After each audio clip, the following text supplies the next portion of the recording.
अस्सलाम वालेकुम नाज़रीन, सेगमेंट स्टोरी टेलिंग के साथ मैं आपकी होस्ट आमना खान। आज का जो हमारा मौजू है वो है तितलियाँ।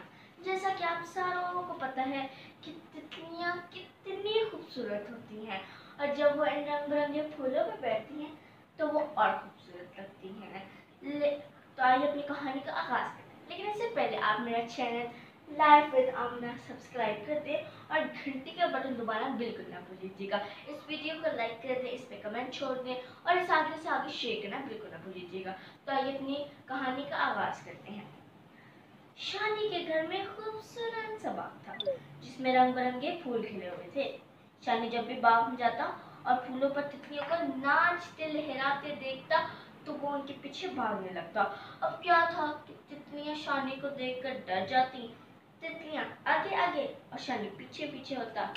एक रोज वो दो तितलियां पकड़ने में कामयाब हो गया और इसने इन्हें पकड़कर अपनी किताब में छुपा लिया। एक रोज इसके वालिद ने इसे सबक पढ़ाने के लिए किताब खोली तो देखा कि इस खूबसूरत सी तितलियां सूखी पड़ी हैं। इसके वालिद ये देखकर बहुत नाराज हुए और इन्होंने शानी को समझाया कि इसे तितलियां पकड़कर यूं किताब में नहीं रखना चाहिए था। फूलों पर उड़ती और इन पर बैठती हुई ये तितलियां किस कदर खूबसूरत लगती हैं, जबकि इस किताब में बंद करके इन्हें जिंदगी से महरूम कर दिया और वो सूख कर बेजान हो गई। वालिद साहब की बात शानी को समझ आ गई। अब वो जब भी बाग में जाता तितलियां देखता तो इन्हें देखकर खुश होता, लेकिन इसने कभी भी तितलियां पकड़ने की कोशिश ना की, बल्कि अपने दोस्तों को भी ऐसा करने से मना कर दिया। तो देखा नाज़रीन कि शानी की समझ में बात आ गई उसके वालिद की।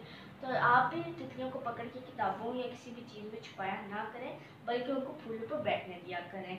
उम्मीद है आपको कहानी पसंद आई होगी। आप मेरा channel Life with Amna subscribe कर दें और घंटी का बटन दबाना बिल्कुल ना भूल लीजिएगा। इस वीडियो को लाइक करें, इस पर कमेंट करें और इसे आगे से आगे शेयर भी कर दें। मेरी अगली वीडियो तक और अगले सेगमेंट तक आप सबको अल्लाह हाफिज़।